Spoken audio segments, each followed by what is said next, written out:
नमस्कार दोस्तों, हम लोग फिर से हाजिर हैं थ्रू लिटरेरी लेंस के एक नए अंक के साथ। दोस्तों, आज जिस उपन्यासकार या मैं यूं कहूं जिस उपन्यास की हम लोग चर्चा करने जा रहे हैं वो अपने आप में अत्यंत महत्वपूर्ण है। और दोस्तों, आपने एक नाम ज़रूर सुना होगा हिंदी साहित्य में जिनकी चर्चा होती रही है कई वर्षों से, अगेय यानी हीरानंद सच्चिदानंद वात्स्यायन जी अगेय। जी सच्चिदानंद हीरानंद वात्स्यायन अगेय का नाम। राजेश जी, जी जी ये तारा सप्तक के प्रकाशन के साथ बिल्कुल चर्चा में आए। कई नए कवियों को उन्होंने पटल पे लाया, अंग्रेजी के हटाया। विद्वान थे, साहित्य में अपनी पकड़ रखते थे। वो पाश्चात्य साहित्य हो या पूरब का साहित्य हो, उनका एक अलग ही नजरिया है, अलग ही दृष्टिकोण है राजेश जी। जी, मैं कहूँगा कॉस्मोपॉलिटन विद्वान कह सकते हैं उनको, जी, पूरब बिल्कुल। पश्चिम दोनों की पूरी समझ वाले व्यक्ति। और उनके उपन्यास नदी के द्वीप, ये बहुत चर्चित उपन्यास रहा है। फिर भी मेरा मानना है कि ये उपन्यास जो बिल्कुल साधारण पाठक हैं, शायद उनकी समझ में पूरा ना आ सके। ऐसा कहा जाता है किसी विशिष्ट वर्ग का ये उपन्यास है। पहले तो मैं आपसे ये पूछना चाहूंगा कि ऐसा क्यों कहा जाता है नदी के द्वीप को कि विशिष्ट वर्ग के लिए ये उपन्यास है? बिल्कुल विनोद जी, आपने बड़ी ही सटीक बात कही। शुरुआत यहीं से हो कि ये जो उपन्यास है नदी के द्वीप 1952 में प्रकाशित हुआ था। द्वितीय विश्व युद्ध की पृष्ठभूमि इसमें आती है और ये बिल्कुल ठीक है कि ये सबके लिए ये उपन्यास नहीं है। वे ही लोग, वे ही पाठक इसका आनंद ले सकते हैं जो खुद भी कुछ गहरे उतरे हुए हैं। गहरे उतरे हुए से मेरा तात्पर्य ये है कि पहली बात तो ये मनो के मंथन है। अगर आप जी, मुझे लगता है कि नदी के द्वीप को यदि एक सेकंड टाइटल दे दें इस उपन्यास को, जी, मनो के मन के मंथन है। बिल्कुल। तो यहाँ जब मन के मंथन की बात आती है तो कहीं ना कहीं यह बात बिल्कुल क्लियर हो जाती है कि इस उपन्यास पर, यूँ तो मैं कहूँगा कि अगेय के संपूर्ण रचना संसार पर ही मनोविज्ञान का या खास करके सिगमंड फ्रॉइड की थ्योरीज का काफ़ी कुछ असर रहा है। तो मन के मंथन की जब बात करते हैं तो सीधा सीधा ख्याल हमारा साइको एनालिसिस की तरफ चला जाता है, फ्रॉइडियन थ्योरीज की तरफ चला जाता है। तो आप, इससे पहले कि हम उपन्यास की चर्चा करें, आपको क्या लगता है कि फ्रॉइडियन पर्सपेक्टिव का इस उपन्यास पर कितना असर आप देखते हैं? मैं मनोज जी ये कहूँगा कि ये उपन्यास मनोवैज्ञानिक उपन्यास है। जी, पूरी तरह ये तो नहीं कहूँगा कि पूरी तरह फ्रॉइडियन पर्सपेक्टिव इसमें है, फ्रॉइड का असर है, वो साइको एनालिसिस का असर है, थोड़ा बहुत वो भी ज़रूर है। लेकिन इसका मनोविज्ञान बड़ा ही बृहद मनोविज्ञान है, बड़ा ही ब्रॉड साइकोलॉजिकल उपन्यास, साइको फिलोसॉफिकल भी मैं कह सकता हूँ इस उपन्यास को, क्योंकि इसकी घटनाएं उतनी नहीं है। इसमें कहानी के लिहाज से बहुत बड़ी कहानी ऐसी बात नहीं है, लेकिन जो भी घटनाएं हैं उनके पीछे जो उनके पात्रों के जो इंटेंशंस हैं, जो उनकी मनोभावनाएं हैं, जो उनका दृष्टिकोण है जीवन के प्रति, वो जो परिलक्षित होता है सारी घटनाओं में, जी, वो बहुत आप पाठक को प्रभावित किए बिना नहीं रह सकता। जी। और पाठकों को ये बात बताते चलें कि इसमें 3-4 ही चरित्र ऐसे हैं जिनके इर्द गिर्द इस उपन्यास का कहानी बना गया है। इसकी जो कथानक है, भुवन एक साइंस के प्रोफेसर हैं, कॉस्मिक रश्मियों पर काम करते हैं, कॉस्मिक रेस पे। जी बिल्कुल। और गौरा है जो उनके बचपन की शिष्या है, सखी ज्यादा है। और उम्र बढ़ते बढ़ते वो जो दोस्ती है वो कहीं न कहीं प्रेम में प्रफुल्लित हो जाती है। और इस बीच रेखा है। भुवन एक और स्त्री के करीब आते हैं, रेखा। लेकिन अब यहाँ ये समझना राजेश जी जरूर है, तो ना तो भुवन और ना ही रेखा एक दूसरे के करीब आना चाहते हैं। एक चंद्रमोहन करके एक और व्यक्ति हैं, उनके थ्रू मुलाकात होती है। चंद्रमोहन चाहते हैं कि वो रेखा के करीब आए। रेखा विवाहित है किंतु चंद्रमोहन दरअसल को होता ही है कि चंद्रमोहन चाहते हैं कि भुवन के माध्यम से करीब आए, क्योंकि कोई तो चाहिए एकदम। वो जो समाज था, आज का भी समाज में है, एकदम एक युवक और युवती अकेले तो पहाड़ों पे जाने की नहीं सोच सकते। जी जी। तो वो चाहते हैं कि भुवन भी साथ हो, लेकिन होता और उल्टा है। इंटरेस्टिंगली राजेश जी, जी। चंद्रमोहन ये सोचते हैं कि रेखा क्योंकि चंद्रमोहन को ऐसे पसंद नहीं करती है, हाँ। तो वो भुवन से मिलाना चाहते हैं। कंट्रास्ट हो जाएगा कि और भुवन एक, क्योंकि साइंस के प्रोफेसर हैं, हाँ। ज्यादा बातचीत नहीं करते, मिलनसार नहीं है, तो उसे लगेगा कि भुवन से तो चंद्रमोहन ही बेहतर हैं। लेकिन तो देखिए- कंट्रास्ट उल्टा पड़ जाता है। जी बिल्कुल, बाजी उल्टी पड़ जाती है। जी। और भुवन और रेखा करीब आते चले जाते हैं और भुवन भी खिंचाव महसूस करता है। और यहाँ मुझे लगता है कि जो भुवन के मन का मंथन है, जो जी, द्वंद्व जी, है, जी। क्योंकि गौरा से वो पहले से परिचित हैं, हाँ। गौरा के प्रति उनके दिल में स्निग्ध भावनाएं भी हैं, और इसके बावजूद भी वो रेखा के प्रति आकर्षित होते हैं। न केवल आकर्षित होते हैं, और उनका शारीरिक संबंध भी होता है, और रेखा प्रेग्नेंट भी हो जाती है। तो बिल्कुल। इस बीच भुवन के मन में जो एक एक एक, एक प्रकार द्वंद्व गौरा को और रेखा को लेकर होगा, मुझे लगता है इस पर थोड़ी सी अगर आप बात करें। हाँ, ये द्वंद्व होगा, ये हम मान लेते हैं। दरअसल लेखक ने इसको चित्रित नहीं किया है। जैसा भुवन है 35-36 साल का व्यक्ति, जी। अविवाहित है, रेखा के संपर्क में आते हैं, दोनों दार्शनिक बातें करते हैं, बहुत सारी दार्शनिक बातें भी उनमें होती हैं, और कई बार तो कुछ कुछ पाठकों को उनके संवाद उबाऊ भी प्रतीत होने लगेंगे। और बहुत बार जब आपस में वो लोग पत्राचार करते हैं, लेटर्स लिखते हैं, तो उसमें कई सारे पोइट्स की कविताएं, कवियों की बिल्कुल, कविताएं उद्धृत हैं। अंग्रेजी कविताएं, लॉरेंस की खास करके कविताएं, लॉरेंस है, वर्ड्सवर्थ हैं, इन सब की कविताएं हैं। और इतना ही नहीं, बंगाली कविताएं भी हैं। हाँ, बंगाली गीत जो रेखा गाती हैं जी। वो भी उसमें है। और शुरू में ही उनका जो चर्चा है, पहली बार जब मिलते हैं रेखा और भुवन, तो सत्य को लेके वो चर्चा करते हैं कि सत्य और तथ्य दो अलग बातें हैं।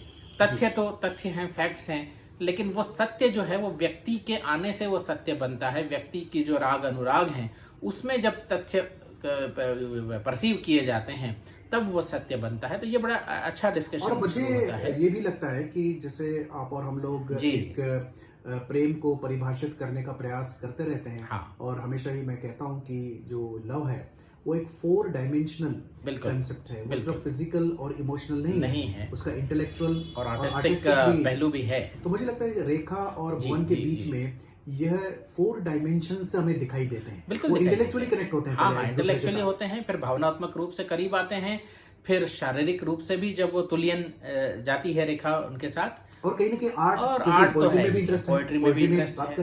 तो मुझे लगता है कि इस प्रकार से एक राउंडेड एक्सपीरियंस, समग्र प्रेम है। और कमाल की बात यह है कि समग्र प्रेम के लिए आपके पास कोई सामाजिक ढांचे होने की आवश्यकता नहीं है। वो विवाहित नहीं है।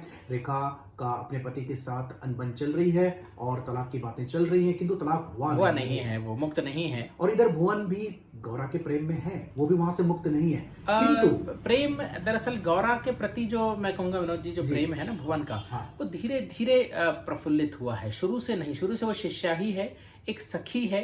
भुवन के मन में कभी भी गौरा के प्रति इस तरह का प्रेम पुष्पित नहीं हुआ है। ये बाद की बात है कि जब रेखा चली जाती हैं गर्भपात के पश्चात, जब रेखा चली जाती हैं कलकत्ते, उसके बाद गौरा धीरे धीरे समीप आती है, और तब जाके भुवन को शायद एहसास होता है कि हाँ, मेरी यात्रा यहाँ समाप्त होती है। यहाँ पर एक अत्यंत महत्वपूर्ण प्रश्न उठाना चाहूंगा कि रेखा का जब गर्भपात होता है और उसके बाद वो भुवन से धीरे धीरे दूर होती चली जाती है, और न केवल दूर होती चली जाती है, लेकिन वो एक और व्यक्ति के साथ विवाह भी कर लेती है। वो जो डॉक्टर से संपर्क आता है, रमेश चंद्र से। अब मेरा प्रश्न ये है कि रेखा भुवन के साथ विवाह नहीं करती है जी। चाहती तो शायद कर सकती थी। भुवन तो कहता है, भुवन तो कहता भी है, और भुवन पीछे भी नहीं हटता अपनी जिम्मेदारी से जब वो प्रेग्नेंट होती है। अब ये रेखा नहीं चाहती, इसके जो कारण 3-4 गिनाए हैं रेखा ने।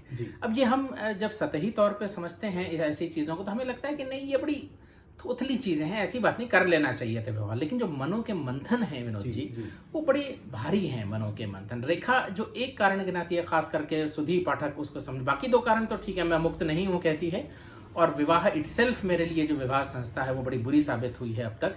लेकिन पहला जो कारण वो गिनवाती है वो बड़ा ही अनोखा और विचित्र कारण है। वो ये कहती है भुवन से कि आज तुम कह रहे हो कि मुझे विवाह करना है, मैं गर्भवती हो चुकी हूँ, क्योंकि ये परिणाम है शायद मेरे गर्भवती होने का। दरअसल तुम्हारा प्रणय कारण होना चाहिए था, ना कि परिणाम। ये एक बहुत गहरी बात जी, कह बिल्कुल। देती है वो। ये बिल्कुल। जी, तो कुल मिला के वो विवाह अब के लिए अब मैं प्रश्न ये पूछना जी। चाहता हूँ आपसे कि एक जो विवाह है जी। जिसे भुवन भी अंततः अल्टीमेटली गौरा से गौरा विवाह से करते हैं और रेखा उन डॉक्टर साहब से हाँ, विवाह करती हैं, किंतु दोनों के बीच में ये जो प्रेम संबंध रहा जी, जी, और ये प्रेम संबंध हर तरीके से सफल प्रेम संबंध रहा, बिल्कुल। क्योंकि इसमें सारे वो चारों के चारों एस्पेक्ट्स जिनकी हम बात करते हैं, फिजिकल, इमोशनल, आर्टिस्टिक और इंटेलेक्चुअल, हाँ। उनको दोनों ने अनुभव किया, अनुभूति ली और आनंद भी लिया। बिल्कुल। तो मैं ये कहना चाहता हूँ, क्या इस प्रकार का जो प्रेम है ये किसी सोशल इंस्टीट्यूशन यानी जैसे मैरिज वगैरह है, क्या उसमें कभी डेवलप नहीं हो सकता? इसके लिए do you require this type of independent environment? मेरे ख्याल से अज्ञे जी यहाँ कहना यही चाहते हैं कि इस प्रकार के प्रेम के लिए हमारे समाज में कोई विशेष स्थान नहीं है, उसका भविष्य भी नहीं। मेरे हिसाब से गर्भपात एक प्रतीकात्मक घटना है इस उपन्यास में। वो यूं है कि समाज इस तरह के प्रेम को, या आप पे जो आसपास के लोग हैं, क्योंकि रेखा आखिरकार गर्भपात क्यों कराती है ये आखिर तक स्पष्ट नहीं होता है। उसको कुछ ऐसे पत्र मिलते हैं शायद हेमेंद्र द्वारा या उसके वकील द्वारा कि तुम मुक्त नहीं हो, क्योंकि उनको भनक पड़ जाती है इस बात की। तो रेखा भुवन से सलाह किए बिना, क्योंकि काफी she is advanced in her pregnancy, 3rd month शुरू हो चुका होता है, तो भुवन 7 दिन में जब तक लौट के आता है, भुवन काफी सेवा शुश्रूषा करता है विनोद जी जब वो आता है, लेकिन जब 7 दिन में लौट के आता है तब तक ये गर्भपात करवा चुकी है। मैं यहाँ पर ये पूछना चाहता हूँ कि इसमें अगर अजय जी ऐसा भी दिखाते हैं कि भुवन वो रिस्पॉन्सिबिलिटी पूरी ओन करता है और रेखा जब तलाक हो जाता उसके बाद वो भुवन से शादी भी कर सकती थी, क्योंकि उनका प्रेम भी था और 4 डायमेंशनल प्रेम था। ये भी दिखाया जा सकता क्योंकि था, तब तक गौरा का प्रेम प्रफुल्लित हुआ ही नहीं था, बिल्कुल हुआ ही नहीं था। तो इस प्रकार भी नावल का अंत होता, किंतु क्या लेकिन शायद ये अंकित करना चाहते हैं कि इस प्रकार का जो राउंडेड लव जिसको मैं कहता हूँ, कंप्रहेंसिव लव जिसको कहता हूँ, उसको यदि इस प्रकार से किसी विवाह के बंधन में बांध देता तो उसकी कहीं न कहीं तीव्रता कम हो जाती, कहीं न कहीं वैल्यू कम हो जाता, कहीं न कहीं मूल्य कम हो जाता, या वह भी it would have started degenerate rotten हो सकता है। एक ये भी उनका दृष्टिकोण हो उसके पीछे, और गर्भपात को लाने का प्रतीकात्मक महत्व ये भी हो कि इस तरह के जो समग्र प्रेम है, इसका भविष्य हमारे समाज में नहीं है किसी भी तरह से। उसका जो फलन है, फलन बिंदु तक ऐसा प्रेम नहीं पहुंच सकता। हालांकि जिंदगी भर रेखा और भुवन दोनों उस बात को याद करते रहेंगे, उनके जीवन की एक अमूल्य पूंजी, अमूल्य निधि बन के वो रहेगा। अब राजेश जी, मैं इस नॉवेल के प्रतीकात्मक पक्ष की ओर आना चाहता हूँ, क्योंकि भुवन और इसमें विनोद जी इससे पहले गौरा का जो चरित्र है, गौरा भी काफी कलात्मक रूप से निपुण विदुषी है, कला के लिए 2 साल जाती है भुवन की सलाह पे साउथ में, और जिस तरह से वो भुवन को समझती है बचपन से बड़ी होने तक, और भुवन सारी बात उसको बताता है, रेखा की बात, गर्भपात की बात और चाहने की बात, और किस तरह से रेखा फिर गई। क्योंकि रेखा जब गई तब भी वो जो पीड़ा के मंथन है, रेखा के हिसाब से वो पीड़ा उनके जीवन को मथेगी, लेकिन रेखा थोड़ी डिसइल्यूजन हो जाती है भुवन से कि वो पीड़ा से टूट रहा है, तो वो चली जाती है। तो गौरा, अब ये थोड़ा अनरियलिस्टिक भी है कि कोई लड़की इस तरह से सारी बातों को समझे। हालांकि प्रेम में ऐसा हो सकता है, प्रेम में ऐसा हो सकता है कि गौरा ने सब कुछ समझा। गौरा का ये चरित्र बहुत ऊंचाई वाला वाला चरित्र उसको, वो गौरा ऐसी साधारण सी लड़की नहीं है, बिल्कुल नहीं, जो अपने पति की इस प्रकार की बातें सुन करके, होने वाले पति की, और उसको माफ कर दे और फिर भी उसके साथ वो विवाह के बंधन में बंधने के लिए तैयार हो जाए। तो ये अपने प्रेम जो है, अपने अनोखा प्रेम है। वो बड़े दिन से बड़े दिन तक का जो सफर है गौरा के घर में जब भुवन जाते हैं, तो वो घटनाएं, वो चित्र आप पढ़ेंगे तो आप उसमें खो से जाएंगे। और मुझे लगता है कि एक प्रेम भी रहस्यमय है और इंसान का स्वभाव भी रहस्यमय है। बिल्कुल, उसे हम इस प्रकार से लीनियर तरीके से नहीं कह सकते कि एक ही व्यक्ति से प्रेम, उसी से आप विवाह करें और पूरी जिंदगी भर वहीं आप वफादार रहे, कमिटेड रहे। वो प्रैक्टिकल लेवल पर जरूरी हो सकता है, किंतु मन के धरातल पर, जहाँ मन के मंथन चलते हैं, जहाँ नदी के भीतर जो लहरें उठती हैं, उस स्तर पर आपकी जो प्रचितियां होती हैं, अनुभव होते हैं, वो बहुत रहस्यमय होते हैं। जैसे रेखा और गौरा, ये दोनों के प्रति कहीं न कहीं बिल्कुल। प्रेम, कहीं न कहीं भावनाएँ भुवन के मन में हैं। और रेखा जब भुवन की तरफ खींची चली आती है तो उसके भी कहीं न कहीं एक औचेतन मन में कोई और कोई बातें रेखा तो है को ही। पहले से ये पूर्वाभास है कि विवाह जो है वो संभव नहीं है, क्योंकि जब गौरा से पहली बार मिलती है रेखा, और तब तुलियन के बाद जब उनकी प्रेम जो है परवान चढ़ चुका होता है, रेखा को ये पता नहीं होता है कि वो गर्भवती है या नहीं इस समय। लेकिन गौरा जो है, गौरा को जो अंगूठी देना चाहती है, जो बाद में वो भिजवा, उस समय गौरा नहीं लेती, वो कहीं ना कहीं इस बात का प्रतीक है कि वो गौरा को ही भुवन के लिए उस समय भी उपयुक्त समझती है। यानी मैं ये कहूँ कि एक जीवन को एक साधारण धरातल पर जीने के लिए विवाह आवश्यक है। जी। किंतु विवाह विवाह के चौखटे में क्या संपूर्ण तरीके से प्रेम जो है प्रफुल्लित होगा या न होगा, इसकी कोई गारंटी नहीं। ये कहीं भी प्रफुल्लित हो सकता है। अगर जहां भी वो प्रफुल्लित है, उसे सहर्ष यदि स्वीकार कर ले इंसान, कर लें। और उसको विवाह के साथ मिक्सअप करके एक कंफ्यूजन अगर क्रिएट ना करे, इतनी समझ अगर हो जाए जो गौर के माध्यम से लेखक वो समझ हम तक पहुंचाना चाहता है। गौरा चाहती तो सारी गड़बड़ कर देती, भुवन पर आरोप कर देती, उसके साथ अपने सारे संबंध विच्छेद कर लेती। हो सकता था। ऐसा हो सकता था। हो सकता था। जानने के बाद गौरा पीछे हट जाती।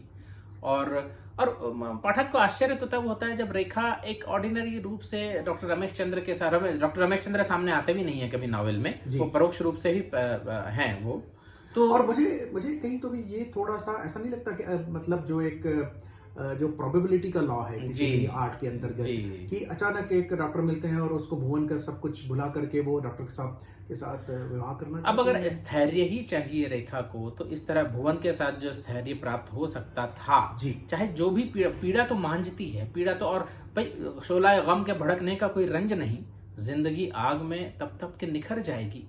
तो इस तो तरह मुझे से ये हो समझ सकता में था। नहीं आता कि जब रेखा इस प्रकार के प्रेम का अनुभव करती है और भुवन भी अनुभव करता है और जिम्मेदारी लेने को तैयार है, तो वहां से वो छोड़ करके और एकदम से डॉक्टर के साथ जो शादी करती है, ये कहीं तो भी और वो भी जब तब कि भुवन पूरी तरह से समर्पित है। तो ये और इस स्वीकार ही तरह नहीं से लगता। समर्पित है विनोद जी, एक सीन अगर आप इसमें पढ़ें तो जो गर्भपात का एक्चुअल सीन है, लेखक ने वो भी चित्रित किया है, और भुवन किस तरह से मदद करता है उस समय और रेखा की। भुवन रेखा से अधिक व्यथित है। जी, बिल्कुल। इस जो बिल्कुल। जो अबॉर्शन होता है ना, हाँ, हाँ। अदरवाइज होता ये कि माँ व्यथित होती है इस प्रकार के एक्ट्स में, किंतु यहाँ पर भुवन जो है वो व्यथित है। इससे ये पता चलता है कि भुवन का जो समर्पण है रेखा के प्रति वो बिल्कुल ऑथेंटिक है, सही है। और शायद अगर भुवन शादी कर भी लेता रेखा के से, तो गौरा इस चीज को माफ कर सकती थी, चाहे उसे पीड़ा कितनी भी उस होती। समय गौरा का सखी भाव ही था, प्रेम भाव तो था। बाद में जो मिलते हैं तो उसके आपको बाद क्या तब लगता है कि जाकर। अगेन इस प्रकार की जो एक मोड़ दिया है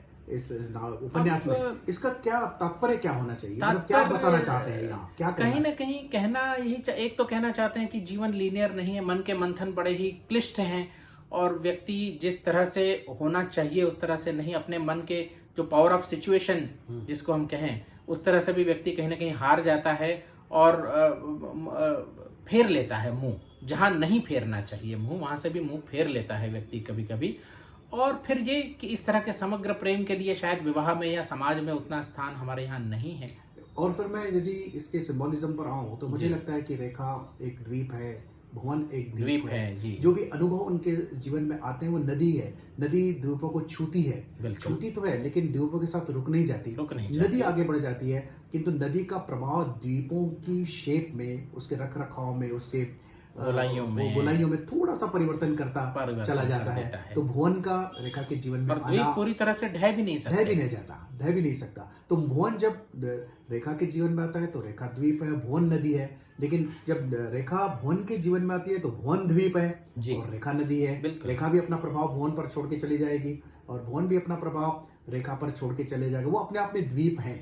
सिर्फ एक दूसरे से जब मिलन होता है, मुलाकात होती है, दोस्ती होती है, प्रेम होती है, तो एक द्वीप, दोनों ही द्वीप हैं और दोनों ही नदियां हैं। मुझे तो लगता है कि इस प्रकार का कॉम्प्लेक्स सिंबोलिज्म इसमें है। बिल्कुल। और गौरा और भुवन का रिलेशन भी ऐसा है। गौरा के लिए गौरा द्वीप है, तो भुवन का आना, उससे विवाह करना, ये गौरा के जीवन में भी कहीं ना कहीं परिवर्तन लाता है। तो हर एक व्यक्ति द्वीप भी है और नदी भी है। At one and the same time मुझे इस प्रकार से ये प्रतीकात्मक संदर्भ वही लगता कि है। हर व्यक्ति का अपना एक व्यक्तित्व भी है और समग्रता भी है, जुड़ाव भी है। दोनों बातें एक साथ कैसे चलें, कहीं कभी व्यक्तित्व कम हो जाता है, कभी समग्रता कम हो जाती है। मैं भी मैं हूँ, तुम भी तुम हो, हम होने का एहसास पर। वो सब आपका ये शेर है। तो नदी के द्वीप एक कविता भी है जी, अगेय वो की। 49 में प्रकाशित हुई थी। और वहाँ संस्कृति को जो है नदी कहा गया है कहा और गया शिशु है, को द्वीप कहा गया। द्वीप कहा गया है। तो हम अपने संस्कृति में जीते हैं, उससे हम शेप होते हैं, उस तरह से हम विकसित होते हैं, लेकिन उसमें हम पूरी तरह समर्पित भी नहीं हो सकते। और संस्कृति हमें जोड़े रखती है एक दूसरे से। तो इसी तरह यहाँ भी कहीं ना कहीं आगे उंगली रखना चाहते हैं कि संस्कृति जोड़ती तो है, लेकिन कहीं कहीं कुंठित भी करती है, जैसे रेखा को कर दिया, जैसे भुवन को कर दिया। जी बिल्कुल। और कलात्मक दृष्टि से ये उपन्यास बहुत ही ऊंचाइयां छूने वाला और उपन्यास चंद्रमाधव को लोग अलग स्थान देना चाहते हैं, पर मेरे हिसाब से चंद्रमाधव केवल एक माध्यम जी का ही रोल प्ले करता है बिल्कुल। इस नावल में। उसका अपना कोई इस तरह का, हालांकि उसका नेचर अलग है। हालांकि रेखा को भी वो प्रपोज कर देता है और फिर रेखा बुरा मान जाती है, फिर वो, तो ये सब है, लेकिन माध्यम का ही इस्तेमाल। हाँ, वो शायद उसके माध्यम से जी, रेखा और भुवन एक जी, साथ आते हैं। जी। अदरवाइज कोई ऐसी सिचुएशन नहीं बनती ना जी। कि अचानक भुवन रेखा के जीवन में आ जाए, ऐसा तो हाँ, नहीं हो सकता। बिल्कुल। कहीं ना कहीं कोई ना कोई सिचुएशन बनती है, तभी एक दूसरे के साथ परिचय होता है। तो शायद वो सिचुएशनल वैल्यू उस कैरेक्टर का है। और और बाकी ये भी है कि प्रेम जो वास्तविक प्रेम है कहीं गहरे होता है। चंद्रमाधव जो सरफेसिकल व्यक्ति है, जर्नलिस्ट है, पत्रकार है, जी। उसको आर्ट में और इन सारी चीजों में कोई विशेष रुचि नहीं है, ना साइंस में ना आर्ट में, लेकिन फिर भी उसके जो पत्र हैं और ये सब है। अब ये कमाल है आज्ञा का विनोद जी, जी, जी, कि बिल्कुल। छोटे से छोटे पात्र को भी या गौण से गौण पात्र को भी जो एक स्तर प्रदान कर देते हैं वो, बिल्कुल। और उनके पत्रों में भी आपको इतना ही नहीं, जी। और चंद्रमाधव की पत्नी जो गांव में है, कौशल्या, सीमा, कौशल्या, हाँ। हाँ, वो एक साधारण सी डिवोटेड सी और lady उसका है। जो सीन पूरा चित्रित भी किया है अगेन, कि किस तरह से वो घर में आते हैं और किस तरह से वो मतलब प्रेम का भी एक सीन चित्रित किया है कि वो प्रेम प्रेम नहीं है, वो बस चंद्रमाधव की ओर से तो एक क्या कहते हैं, वासना है, और कौशल्या की ओर से एक फर्ज है। बिल्कुल। हाँ। और मुझे लगता है कि मैं हमेशा से ही एक आपसे चर्चा करता रहा हूँ जी। कि जो एक साधारण व्यक्ति का प्रेम है, जो कि आर्ट को नहीं समझता, जो फिलोसॉफी को नहीं समझता, जो इंटेलेक्चुअल नहीं है, एक साधारण सा व्यक्ति है, जी। उसका प्रेम और एक आर्टिस्टिकली इनिशिएटेड या इंटेलेक्चुअली जी। इनिशिएटेड पर्सन के प्रेम में क्वालिटेटिव अंतर होता है। बहुत तो बड़ा ये जो प्रेम है रेखा और भुवन का, भुवन दिस इज का। An example how the people who are artistically and philosophically initiated जी। Can love one another. मैं तो कहूंगा रेखा और भुवन का जो आपसी प्रेम है वो एक गहरे ऊंचे स्तर पर है, ऊंचे भी है, गहरे भी है हर तरह से।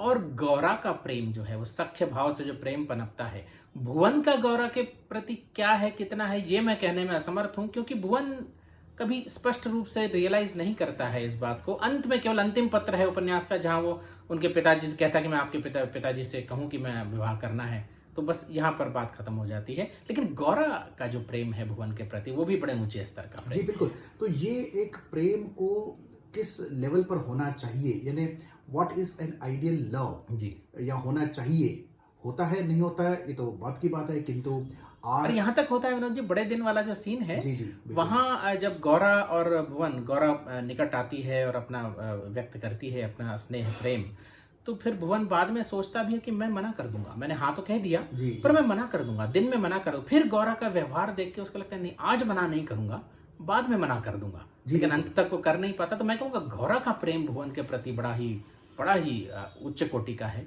भुवन का हालांकि मुझे उतना गौरा के प्रति नहीं लगता है। नहीं बिल्कुल, लेकिन ये तो स्पष्ट हो जाता है कि जी। प्रेम जो है वो प्लूरलिस्टिक है और मिस्टीरियस, मोनिस्टिक नहीं है, मोनिस्टिक नहीं है, मोनिस्टिक प्लूरलिस्टिक एंड मिस्टीरियस। जी, मिस्टीरियस, दोनों बातें ये हैं। दोनों बातें हैं। प्रेम में है। इसलिए प्रेम को ऐसा लॉजिकली रैशनली ना तो समझा जा सकता है, ना ही उसको लिमिट और डीलिमिट किया जा सकता है, ना ही एक्सप्लेन किया जा सकता है।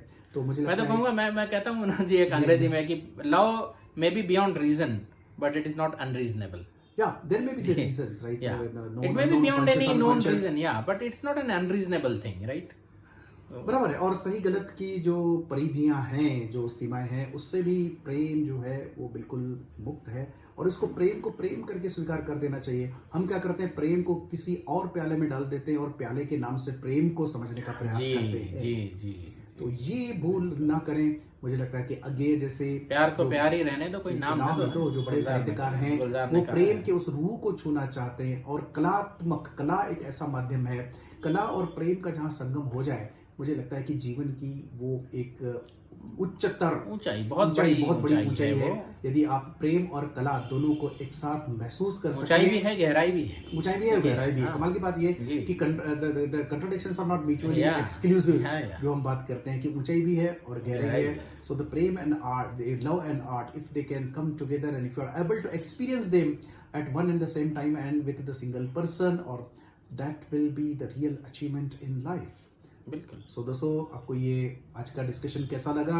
अगेय जी बहुत ही सुंदर लेखक हैं, कवि हैं। आप इनकी और भी रचनाएं पढ़ें और हमें बताएं कि ये नदी के द्वीप आपको कैसा लगा, आपके जीवन की नदी कहाँ कहाँ बह रही है और आप द्वीप बन करके कैसे खड़े हैं, बिल्कुल। क्या जीवन का आनंद ले रहे हैं, नहीं ले रहे हैं, नहीं ले रहे हैं, तो जुड़ जाइए इस चैनल के साथ थ्रू लिटरेरी लेंस। जरूर आपको अच्छा लगेगा। बिल्कुल। नमस्कार। नमस्कार।